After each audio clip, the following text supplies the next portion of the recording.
அன்பர்களே, ஆண்டவராகிய இயேசு கிறிஸ்துவின் நாமத்தில் உங்களுக்கு மனம் நிறைந்த வாழ்த்துக்களை தெரிவித்துக் கொண்டு சத்திய வசனம் திருமறை பாட நிகழ்ச்சிக்கு உங்களை அன்போடு அழைக்கிறோம். சத்திய வசனம், இது தேவனின் வசனம். நாம் சோர்ந்து போகையில் கரம் கொடுக்கும் நம் தேவனின் வசனம், நம் தேவனின் வசனம். அப்போஸ்தலனாகிய பவுல் கொரிந்தியருக்கு எழுதின முதலாம் நிருபம் 1ஆம் அதிகாரம் 18. சிலுவையை பற்றிய உபதேசம் கெட்டுப்போகிறவர்களுக்கு பைத்தியமாயிருக்கிறது, ரட்சிக்கப்படுகிற நமக்கோ அது தேவ பலனாயிருக்கிறது.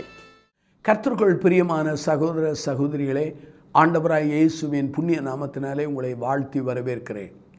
சத்தியவசன நிகழ்ச்சியை காண்கின்ற கேட்கிற ஒவ்வொருவரையும் ஆசீர்வதிப்பாராக.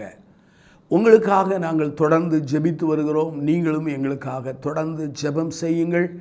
ஆண்டவருடைய சித்தத்தின் மையத்திலே இந்த திருப்பணி நடைபெற பிரார்த்தனை செய்யுங்கள். அருமையானவர்களே, சிலுவையை பற்றிய உபதேசத்தை குறித்து நாம் இன்றை கற்றுக்கொள்ளப் போகிறோம்.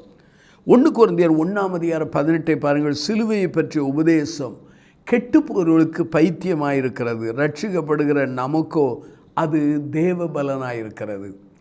அப்போஸ்தலனாகிய பவுல் 2 விதமான மனிதர்களை சொல்கிறார். ஒன்று கெட்டுப்போகிறவர்கள், இன்னொன்று ரட்சிக்கப்படுகிறவர்கள். கெட்டுப்போர்களுக்கு சிலுவையை பற்றிய உபதேசம் பைத்தியம், ஆனால் ரட்சிக்கப்படுகிற நமக்கோ அது தேவ பலனாயிருக்கிறது. அருமையானவர்களே, தேவ பலன் என்பதை பவர் என்று கூட நாம் சொல்லலாம். ஆகவே தான் அருமையானவர்களே, இன்றைக்கு அநேக சிலுவையை பயன்படுத்துவார்கள், ஆனால் சிலுவையை பற்றிய உபதேசத்தை அறியாமல் போவார்கள். சில சிலுவையை வாகனங்களிலே, கட்டடங்களிலே எல்லாம் மாட்டி வைத்திருப்பார்கள். ஆனால் சிலுவையை பற்றிய உபதேசத்தை அவர்கள் உணராமல் ஜீவிக்காமல் போய்விடுகிறார்கள். ஆனால் அங்கே சிலுவையை பற்றிய உபதேசத்தை குறித்து நான் சொல்ல விரும்புகிறேன். சிலுவையை பற்றிய உபதேசமானது நமக்கு பலன் தருகிறது. அது என்ன பலன் என்பதை நான் சொல்ல விரும்புகிறேன். அப்போஸ்தலனாகிய பவுல் எபேசிய நிருபத்தை பவுல் எழுதின எபேசிய நிருபத்தை எடுத்து வைத்துக்கொள்வோம். 2ஆம் அதிகாரம் 13 வாசிக்கிறேன். 2ஆம் அதிகாரம் 13. முன்னே தூரமாயிருந்த நீங்கள் இப்பொழுது கிறிஸ்து இயேசுக்குள் கிறிஸ்துவின் இரத்தத்தினாலே சபிமானீர்கள். எப்படி எனில், அவரே நம்முடைய சமாதானக்காரராகி இரு தரத்தாரை ஒன்றாக்கி பகையாய் நின்ற பிரிவினையாகிய நடுச்சுவரை தகர்த்து. இந்த இடத்துல ஒரு வார்த்தை வருகிறது, சபிமானர்கள். பழைய காலங்களிலே ஏதெனிலே மனிதன் ஆண்டவரோடு உலாவினான். ஆண்டவருடைய உலாவுற தன்மையை அறிந்தான், கண்டான், அவருடைய சத்தத்தை கேட்டான். ஆனால் என்றைக்கு அவன் பாவம் செய்தானோ அன்றைக்கு தேவனுக்கும் மனுகுலத்துக்கு இடையிலே பெரிய தூரமாய்விட்டது. தூரம் என்பது பிரிவினையின் அடையாளம். தேவனுக்கு சயமாயிருந்த மனுகுலத்தார் தேவனை விட்டு தூரம் போகிற நிலையிலே மாறினார்கள். ஆனால் ஆண்டவராகிய இயேசு கிறிஸ்துவுடைய சிலுவையின் உபதேசம் என்ன செய்தது? இரு தரத்தாரை ஒன்றாக்கி என்று சொல்லப்பட்டிருக்கிறது. ஆகவே கிறிஸ்து இயேசுக்குள்ளே நீங்கள் சயமானீர்கள். த பவர் ஆஃப் ரீகன்சிலேஷன், ஒப்புரவாக்குற ஒரு வல்லமையை தந்தார். கிறிஸ்துவின் மூலமாக பிதாவுக்கும் மக்களுக்கிடையில் அந்த உறவு அங்கே புதுப்பிக்கப்பட்டது. பிரிந்த உறவு, தூரமான உறவு சரியாக்கப்பட்டு நீங்கள் சமீபமானீர்கள்.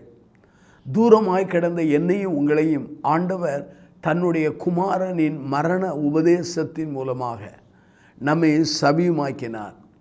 தூரம் கிடந்த என்னையும் உங்களையும் அவர் தன்னுடைய பிள்ளையாக மாற்றினார். லூக்கா 15ஆம் அதிகாரம் உங்களுக்கு நன்றாக தெரிந்த ஒரு அதிகாரம். இளைய குமாரனுடைய அந்த ஓமை. இளைய குமாரன் தன் தகப்பனிடத்திலே ஆஸ்தியை வாங்கி கொண்டு தூர இடத்துக்கு போய்விட்டான். ஆஸ்திகளை செலவழித்தான். ஆகவே பன்றியை மேய்க்கிற வேலை கிடைத்தது. பன்றியின் தவிடை தின்க ஆசையாக இருந்தான்.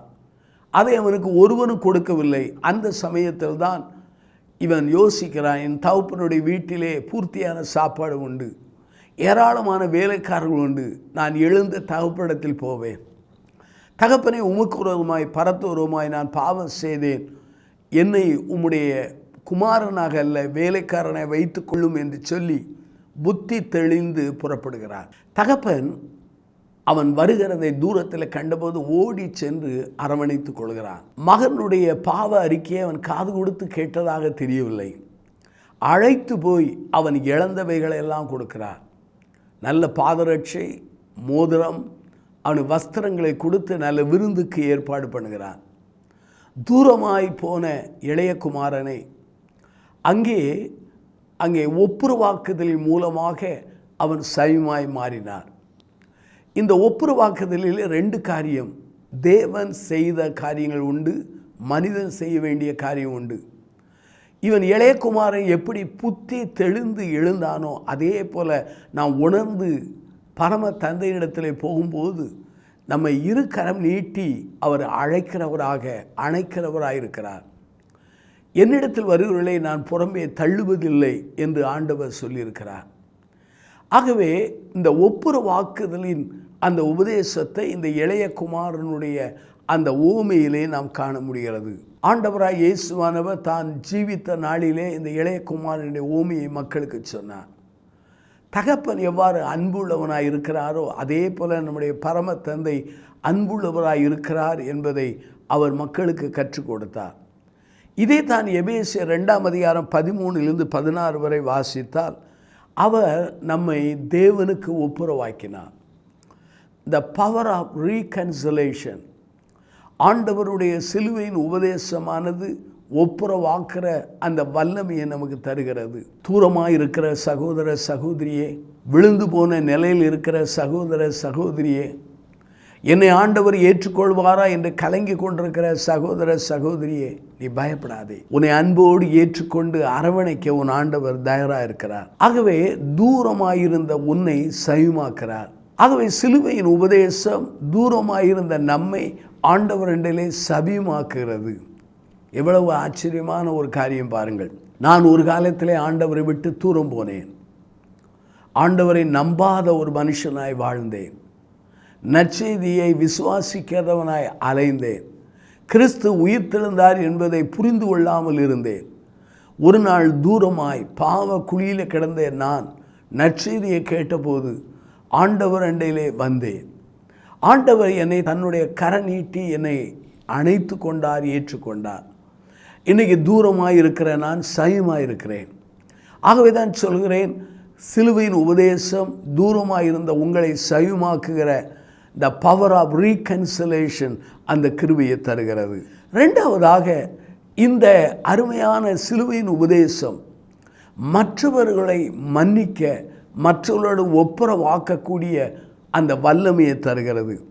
சிலுவையின் உபதேசம் மற்றவர்களை மன்னிக்க, மற்றவர்களோடு ஒப்புரவாக்க அங்கே ஆண்டவர் நமக்கு அந்த வல்லமையை தருகிறார். மத்திய நற்செய்திகள் 6ஆம் அதிகாரம் 13 - 14 வரை வாசித்து பாருங்கள். அதே சமயத்தில் மத்திய 5ஆம் அதிகாரம் 23 வாசித்து பாருங்கள். ஒருவன் பலிபீடத்திலே பலி செலுத்த வரும்போது தன் சகோதரனிடத்திலே குறை உண்டென்று உணர்வாய் ஆனால் அந்த பலிபீடத்திலே காணிக்கை வைத்துவிட்டு ஒப்புரவாக பின்பாக வந்து காணிக்கை செலுத்து என்றார். ஆகவே ஆண்டவர் நம்மை மன்னிக்க வேண்டும் என்றால் நாம் பிறரை மன்னிக்க வேண்டும். அவர் நம்மை தூரத்திலிருந்த நம்மை சைவமாக்கினார். ஆனால் நாம் மற்றவர்களை மன்னித்து ஏற்றுக்கொள்ள வேண்டும். இன்றைக்கு அநேகர் ஆண்டவரால் மன்னிக்கப்படுகிறார்கள். ஆனால் பிறரை மன்னிக்கிற அந்த பரந்த இருதயம் இருப்பதில்லை. ஏனென்றால் சங்கீதம் 133ஆம் சங்கீதம் 1 சொல்கிறது, சகோதரர் ஒருமித்து வாசம் படுதலை குறித்து சங்கீதக்காரன் எழுதுகிறார். 1 யோவான் 4ஆம் அதிகாரம் 20 சொல்கிறது, ஆண்டவருடைய கிருபையினாலே மன்னிக்கவில்லை என்றால் நாமெல்லாம் பொய்யர்கள் என்கிற பொருளிலே வருகிறது. ஆதியாகமம் 50ஆம் அதிகாரம் 20 பாருங்கள். யோசேப்பு தனக்கு விரோதமாய் துரோகம் பண்ணின தன் சகோதரனை பார்த்து சொல்கிறான், எனக்கு நீங்கள் தீமை செய்தீர்கள், ஆனால் கர்த்தரோ நன்மையாக முடிய பண்ணினார் என்று சொல்லி அவர்களை மன்னிக்கிறான். அப்படியான அருமையானவர்களே, ஆண்டவருடைய உபதேசம் ஆண்டவரோடு உள்ள உறவை புதுப்பித்து அவரோடு சவிமாக்கிறது. ஆண்டவருடைய சிலுவை உபதேசமானது மற்றவர்களோடு உள்ள உறவை நமக்கு புதுப்பிக்க வல்லமை தருகிறது. ஆண்டவரால் தொடப்பட்டவர்கள் மற்றவர்களை மன்னிக்கிறார்கள். பழைய ஏற்பாட்டிலே அங்கே யோனாவை பாருங்கள். யோனா ஆண்டவரை விட்டு தூரம் போனான். ஆனால் அவன் மீன் வயிற்றுக்குள்ளே கிடந்தான், கதறினான், ஆண்டவர் அவனை விடுவித்தார். இப்போது விடுவிக்கப்பட்டவனாக மன்னிக்கப்பட்டவனாக நினிவேலே வந்து பேசுகிறான். ஆனால் நினிவே ஜனங்கள் மனம் திரும்புவதை அவனால் ஏற்றுக்கொள்ள முடியவில்லை. அது எப்போது அழியும் என்று காத்திருக்கிறான். மன்னிப்பை பெற்ற அவன் மன்னிப்பை மற்றவர்களுக்கு கொடுக்க மனதில்லாத நிலையில் இருக்கிறான். இந்த செய்தியை கேட்டுக்கொண்டிருக்கிற சகோதர சகோதரிகளே, உங்கள் உறவுகள் எப்படி இருக்கிறது? உங்கள் தகப்பனுக்கு தாய்க்கு இடையிலே அல்லது உங்களுக்கும் உங்கள் பெற்றோர்கள் உறவு எப்படி இருக்கிறது? உங்களுக்கும் உங்களுடைய மனைவிக்கும் கணவனுக்கு இடையில் உறவு எப்படி இருக்கிறது? உங்களுக்கு உங்கள் பிள்ளைகளுக்கும் உள்ள உறவு எப்படி இருக்கிறது? உங்களுக்கு உங்கள் சக விசுவாசிகளுக்குள்ள உறவு எப்படி இருக்கிறது? தெய்வத்தை தவிர நாம் எல்லாரும் குறை உள்ளவர்கள், தடுமாறக்கூடியவர்கள். ஆகவே நம்முடைய வாழ்க்கையிலே அந்த சிலுவையின் உபதேசம் அவரோடு நம்மை ஒப்புரவாக்குற அந்த பலனை தருகிறது, மற்றவரோடு ஒப்புரவாக்குற பலனை தருகிறது. புதிய ஏற்பாட்டிலே பிலமோன் என்கிற ஒரு நிருபம் இருக்கிறது. அப்போஸ்தலனாகிய பவுல் பிலமோனுக்கு எழுதுகிறார். பிலமோன் வீட்டிலே ஒரு சபை நடக்கிறது, ஒரு ஆராதனை கூட நடக்கிறது. பிலமோன் வீட்டிலிருந்து ஒனேசிமி என்கிற ஒரு அடிமை தப்பி ஓடிவிட்டான். பழைய காலங்களிலே ஒரு எஜமானை விட்டு தப்பி ஓடின ஒரு அடிமை கிடைப்பானால் கொன்று விடுவார்கள். ஆனால் அந்த ஒனேசிமி பவுலுக்கு சிறைச்சாலையிலே உதவி செய்தான். பவுல் அவனை சிறைச்சாலையிலே பெற்றெடுத்தான், கிறிஸ்துக்குள்ளே கொண்டு வந்தான். அவன் கிறிஸ்துவுக்குள்ளே அவனை உருவாக்கினான்.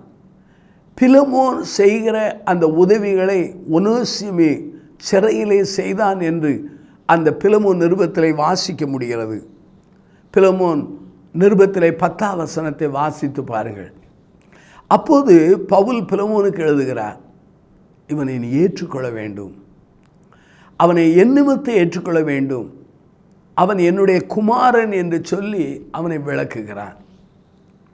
சிலுவையின் உபதேசம் தேவனோடு உள்ள உறவை தூரத்திலிருந்து சமீபமாக்கி ஒப்புரவாக்கிறது.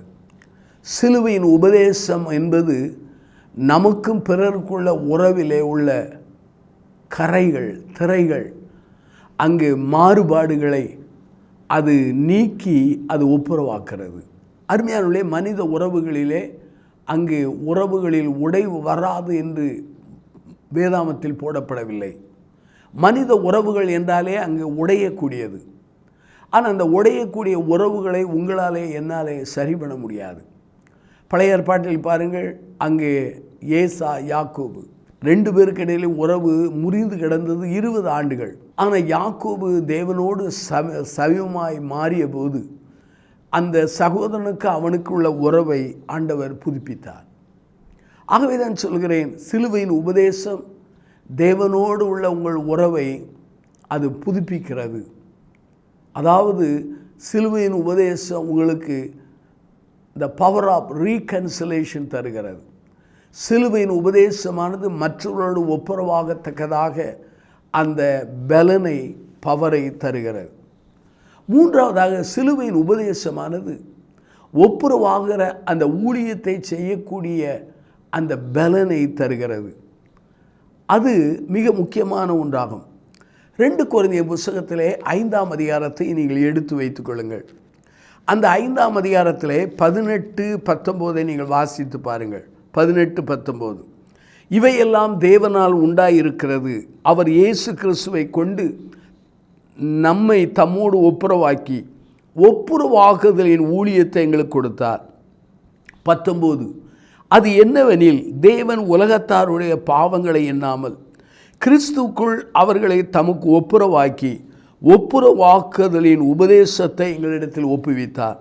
20 ஆனபடியினாலே தேவனானவர் எங்களை கொண்டு புத்தி சொல்கிறது போல நாங்கள் கிறிஸ்துவுக்காக ஸ்தானாபதிகளாக இருந்து தேவனோடு ஒப்புரவாகுங்கள் என்று கிறிஸ்து நிமித்தம் உங்களை வேண்டிக் கொள்கிறோம். இங்கே அப்போஸ்தலனாகிய பவுல் 3 வார்த்தையை பயன்படுத்துகிறார். ஒப்புரவாக்குறின் ஊழியம், ஒப்புரவாகுதின் உபதேசம், ஒப்புரவாக்குங்கள் என்று சொல்லி நான் உங்களை வேண்டிக் கொள்கிறோம். ஆண்டவரே நெருங்கினவர்கள், ஆண்டவருக்கு அர்ப்பணித்தவர்கள், ஆண்டவருக்காக வாழ்ந்தவர்கள், ஆண்டவரோடு சிலுவையின் மூலமாக நெருங்கி அவருடைய பிள்ளையாய் மாறினவர்கள், மற்றவரோடு உள்ள அந்த உறவை புதுப்பிக்கிற அந்த ஒப்புரவாக்குதலை செய்வார்கள், உண்மை. ஆனால் அதோடு நின்றுவிட மாட்டார்கள். இந்த உலகத்திலே தாங்கள் வாழுகிற காலமெல்லாம் ஒப்புரவாக்குதலின் உபதேசத்தை, ஒப்புரவாக்குதலின் ஊழியத்தை ஒப்புரவாகுங்கள் என்று உலகமெங்கும் அவர்கள் அதை செய்து கொண்டே இருப்பார்கள். நாங்கள் இன்றைக்கு ஊழியம் செய்கிறோம் என்றால் பொருள் என்ன? ஆண்டவரோடு ஒப்புரவாகுங்கள் என்று அழைப்பு கொடுக்கிறோம். ஆண்டவர் எங்களுக்கு கொடுத்த ஊழியம் என்ன? ஒப்புரவாக்குதலின் ஊழியம். ஆண்டவர் எங்களுக்கு கொடுத்த உபதேசம் என்ன? ஒப்புரவாக்குதலின் உபதேசம்.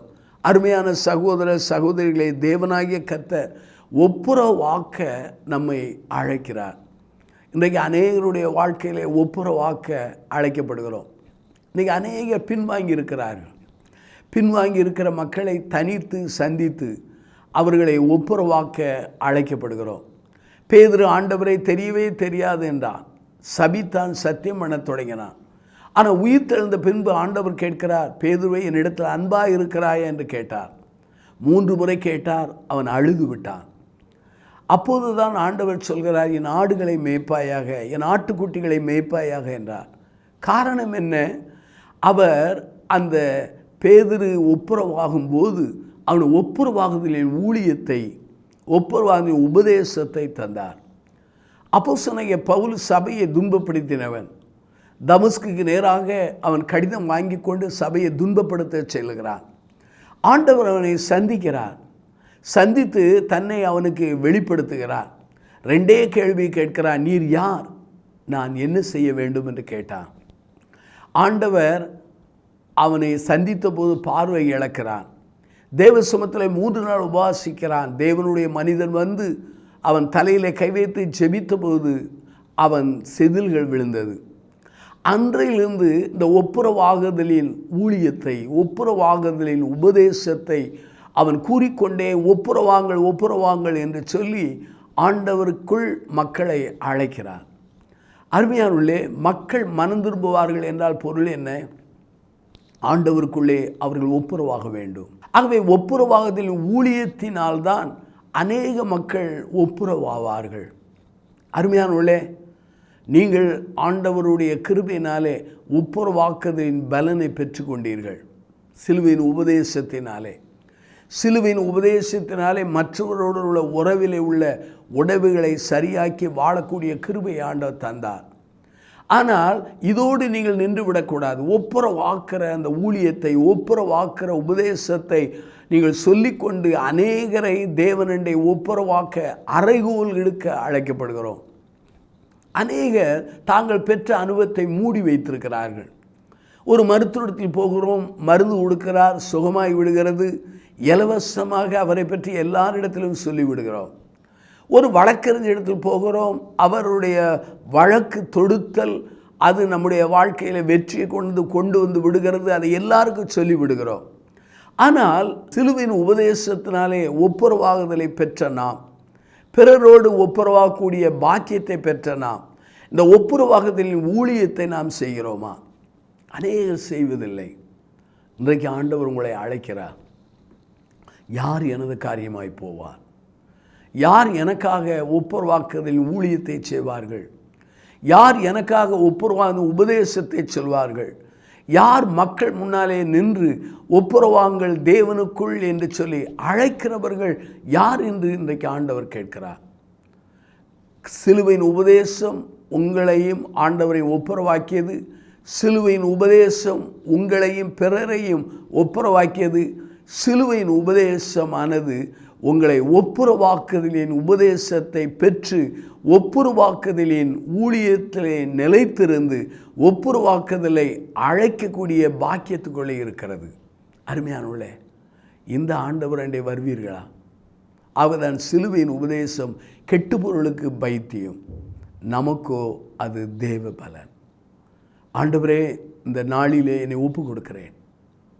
இந்த சிலுவையின் உபதேசத்தினாலே உம்மோடு சவிமாய் வருகிற அந்த ஒப்புரவாக்குதலின் வல்லமையை அனுபவிக்க, சிலுவையின் உபதேசத்தின் மூலமாய் மற்றவரோடு ஒப்புரவாகுதலை புரிய அனுபவிக்க மற்றவர்களை ஆண்டவரோடு அழைத்து ஒப்புரவாக்கத்தின் ஊழியத்தை செய்ய என்னை அர்ப்பணிக்கிறேன், ஒப்பு கொடுக்கிறேன். ஒப்பு கொடுங்கள், ஆண்டவர் ஆசீர்வதிப்பார். கண்களை மூடி நாம் ஜெபிப்போம். சிலுவையின் உபதேசம் கெட்டுப்பொருளுக்கு பைத்தியம், ரட்சிக்கப்படுகிற நமக்கோ தேவ பலன் என்று சொல்லப்பட்டிருக்கிறது. இந்த உபதேசம் எங்களுக்கு பலன் அல்லது பவர் தருகிறது என்பதை அறிந்து வைத்தோத்திருக்கிறோம். ஆண்டவரே, power to reconciliation, power of reconciliation. ஆண்டவரே, தேவனோடு உள்ள உறவிலும் மனிதரோடு உள்ள உறவிலும் அல்லது இந்த ஒப்புரவாக்கத்தை ஊழியத்தை செய்கிற அந்த பணியிலும் ஈடுபட உதவி செய்யும்.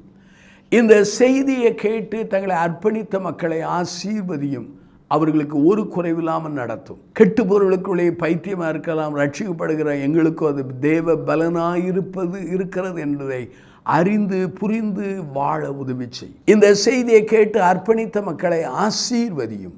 இயேசுவின் நாமத்தில் ஜெபிக்கிறோம் பிதாவே, ஆமென்.